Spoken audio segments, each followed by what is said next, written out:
Selamat malam pemirsa, jumpa kembali dalam CEO Forum. Saya Kania Sutisnawinata. Dan saya Renald Kasali.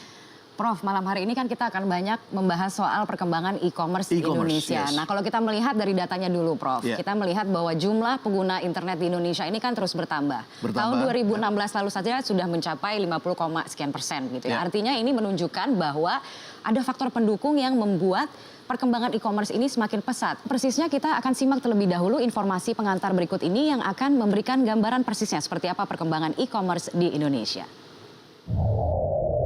Indonesia merupakan salah satu negara dengan jumlah pengguna internet terbesar di dunia. Kementerian Komunikasi dan Informatika mencatat jumlah pengguna internet di Indonesia sudah mencapai 93,4 juta orang pada 2016, dengan 71 juta diantaranya menggunakan telepon pintar atau smartphone.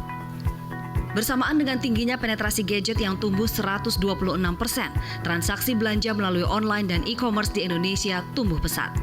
Data Statista Digital Market Outlook memperlihatkan pada 2016 jumlah orang yang memanfaatkan jasa e-commerce mencapai 24,74 juta orang atau 9% dari populasi penduduk.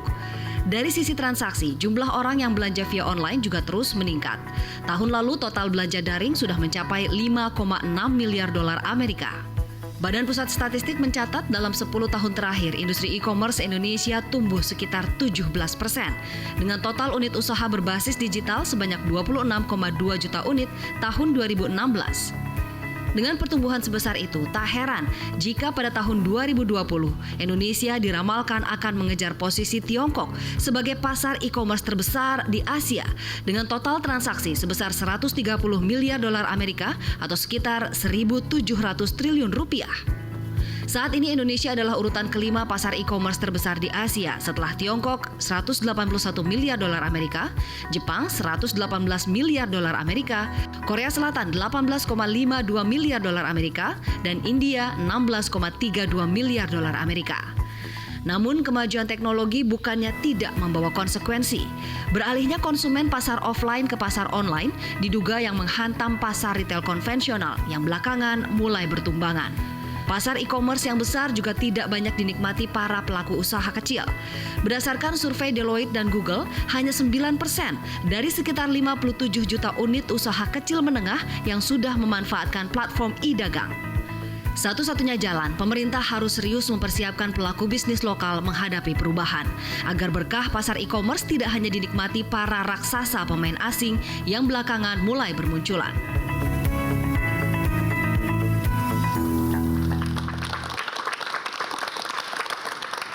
Ya, langsung saja kita mulai diskusinya. Saya ingin ke Pak Roy terlebih dahulu untuk memberikan gambarannya itu seperti apa saat ini untuk retail offline gitu. Seperti apa gambarannya Pak Roy? Ya, baik. Retail saat ini kalau saya pakai istilah ngeri-ngeri sedap. Ya, kalau saya pakai istilah ngeri-ngeri sedap itu memang ya dalam suasana 2 tahun terakhir ini retail offline memang di dalam satu kondisi yang underperforms. Ya, underperforms karena apa? Bukan semata memang karena perubahan zaman, teknologi dan lain sebagainya, tetapi karena di Indonesia ada perubahan customer behavior, cara belanja konsumen Indonesia yang sudah mulai berubah ya dari tahun-tahun sebelumnya. Kenapa perubahan itu terjadi? Ya karena memang itu yang tadi saya sebut, adanya teknologi, ya, adanya perkembangan zaman, ya, adanya globalisasi, ya, adanya Internet of Things, ya. Kita segala sesuatu sekarang dibilang istilahnya sekarang itu scroll generation. Sudah diantisipasi sebelumnya begitu perubahan gaya belanja ini, artinya kalau kita bicara mengenai data-datanya, seberapa akurat untuk menyatakan bahwa perubahan di offline atau terutama kalau kita bicara mengenai kinerja dari pertumbuhan retail offline ini karena dampak dari online? Ya, kita belum bisa langsung mengambil capture hal tersebut karena memang data saat ini belum tersedia oleh siapapun, baik itu regulator maupun asosiasi terkait maupun pelaku usaha. Tapi gambaran saja yang kita bisa dapat dari Kominfo, kemudian kita dapat dari berbagai informasi, konsultan dan lain sebagainya, bahwa yang memakai shopper daripada online di Indonesia itu hampir lebih kurang sekitar 4,89, hampir 5 juta shopper dari 255 juta. Dengan omset hampir sekitar 5 miliar dolar lah. Lebih kurangnya seperti itu. Tetapi kalau kita bicara secara offline masih market cap-nya 350 billion dolar. Jadi masih lebih kurang 1,4-1,5% dari total offline yang ada di Indonesia. Karena kita bicara di Indonesia berarti bukan hanya bicara 35.000 toko, tetapi ada survei sampai lebih kurang 90.000 toko sekarang ini yang modern, yang kelontong dan lain sebagainya, ditambah pasar rakyat atau tradisional yang hampir 3,2 juta. Jadi memang market cap di Indonesia cukup signifikan. Nah, dibanding dengan offline, lebih kurang kalau tahun lalu di bawah 1%, kita melihat lebih kurang sekarang ini mendekati 2% daripada offline punya transaksi. Tapi artinya bagi toko-toko offline ini, apakah online ini hanya sebagai saluran pelengkap atau kemudian mereka memutuskan untuk baiklah lebih baik kita sekarang akan berjualan lewat online saja, yang offline-nya ditutup? Sekarang masih merupakan pelengkap, tetapi kita tentu harus bersiap sedia apa yang akan terjadi dalam 2-3 tahun atau 5 tahun ke depan. Nah, Pak untuk Roy, itu kita ini sudah mulai mempersiapkan. Kalau kita lihat ini di luar negeri itu juga masih kecil. Ya, retail online itu masih sangat kecil secara persentase. Tetapi sudah cukup untuk membunuh sejumlah retail modern. Apakah itu sudah mulai terjadi di Indonesia? Nah, ini yang saya sebutkan tadi, ngeri-ngeri sedap, ya.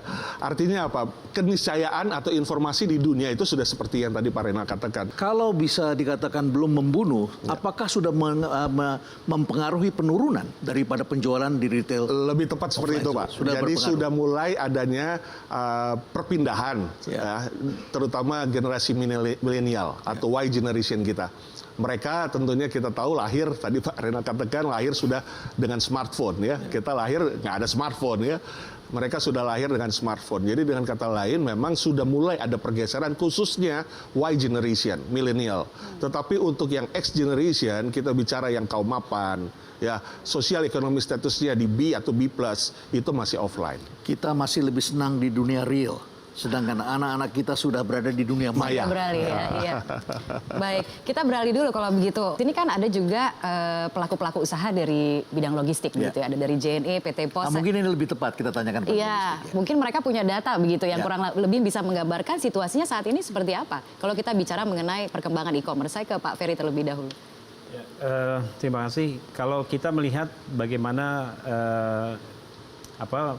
gaya belanja consumer behavior itu berubah dari sebelumnya dengan hari ini, yang dari belanja offline kemudian belanja online, kita merasakan betul gitu ya peningkatan kiriman kita sejak Kaskus itu mulai diperkenalkan gitu. Banyak sekali orang mulai suka belanja itu melalui online. Dan apa yang kita lihat memang faktanya di lapangan ini orang belanja online itu bukan hanya terjadi di kota-kota yang besar, tetapi juga terjadi sampai ke pelosok, sampai ke ujung Indonesia bahkan. Dan ini adalah fenomena yang kita tidak pernah lihat sebelumnya.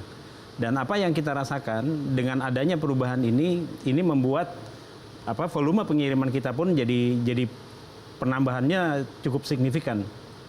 Kita melihat bahwa 5 tahun terakhir setidaknya pertumbuhan kita itu antara 30-40%, yang kita yakini itu semua karena memang akibat dari perubahan ini. Akibat perubahan consumer behavior. Belanja tadi dari toko, sekarang belanja melalui online. Kalau kita lihat, itu lebih banyak antar kota atau intra-city di dalam kota itu sendiri. Yang mana yang masih lebih banyak sekarang? Yang banyak sekarang ini justru adanya di antar kota, domestik. Antar kota domestik. Misalnya Jakarta ke Medan. Jakarta ke Medan, Jakarta ke Bandung, Jakarta ke Bali, bahkan Jakarta sampai ke Indonesia bagian timur. Dan barang-barang yang dikirimkan itu tentu sangat variatif, mulai dari barang-barang elektronik, barang-barang seperti household goods dan barang-barang lain gitu ya, makanan. Dan ini semuanya tumbuh sangat pesat. Ya. Dan bahkan saya dengar katanya ada airlines yang sampai membuka kargo, bukan penumpang, tapi kargonya lebih banyak daripada penumpangnya. Apa betul demikian? Iya, freighter, ada beberapa freighter gitu ya yang memang kita lihat, tapi masih belum terlalu umum di Indonesia. Kebanyakan pengiriman masih dikirimkan melalui commercial flight. Melalui commercial flight. Oke, baik. Ya, selain dari JNE kita juga ada dari PT Pos. Ya, di sini ada Pak Gilarsi. Bagaimana Pak Gilarsi ini, PT Pos ini kan dulu ada dikenal sebagai pengantar surat. Kalau pengantar surat itu surat kemudian digantikan oleh internet, ya tentu mengalami penurunan. Terus kemudian respons dari PT Pos, nah setelah beralih ke beberapa bisnis, kemudian juga memperbesar di bidang logistik. Apa yang dilihat oleh PT Pos saat ini? Saya ingin mengkonfirmasi lebih dulu apa yang disampaikan Pak Ferry, bahwa terjadi pergeseran yang pengiriman ya. Kita ngomong volume, sorting centernya Pos dulu memang di-create untuk relatif barang-barang yang 2 dimensi, surat, postcard. Sekarang karena mulai bergeser kepada parcel yang 3 dimensi, kita kewalahan. Ada 12 sorting center kita di Indonesia yang itu juga sudah berlimpah. Artinya kita kewalahan juga menangani barang-barang yang sudah berganti. Tidak hanya berganti dari sisi tadinya surat menjadi parcel, tapi volume parcelnya sendiri juga bertambah. Jadi apa yang disampaikan Pak Ferry, pertumbuhan sejak 5 tahun terakhir 30-40%, I confirm that bahwa memang terjadi pertumbuhan yang luar biasa, yang sangat signifikan di dunia parcel delivery ini. Nah, berbicara mengenai konteks e-commerce-nya sendiri, kalau kita ngomong bahwa POS ini sebetulnya kalau transformnya kemana gitu ya. Kita paham bahwa pilarnya e-commerce itu ada 3. Kita ngomong marketplace online, kemudian ada e-commerce logistiknya, kemudian ada payment gateway-nya.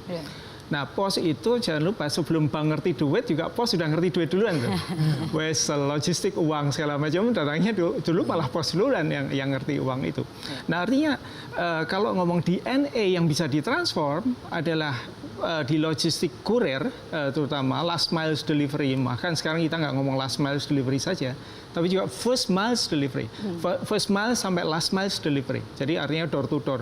Tidak lagi Pak Pos menunggu di kantor, tapi Pak Pos harus keluar ke sana, mendatangi para seller, mendatangi para pengirim untuk di pick up dan dikirimkan kepada last miles-nya. Nah, ini dalam konteks e-commerce logistik kita bisa bertransformasi ke situ. Tentu saya tidak mengatakan ini sesuatu yang mudah, karena ada perubahan budaya dan ada perubahan physical infrastructure juga yang harus dilakukan, termasuk modernisasi segala macam. Baik, kita berhenti di situ dulu, akan kita lanjutkan setelah pariwara berikut ini. Pemirsa, tetaplah bersama kami dalam CEO Forum. Transformasi PT POS ini masih akan kita dalami selesai pariwara berikut ini. Tetaplah bersama kami.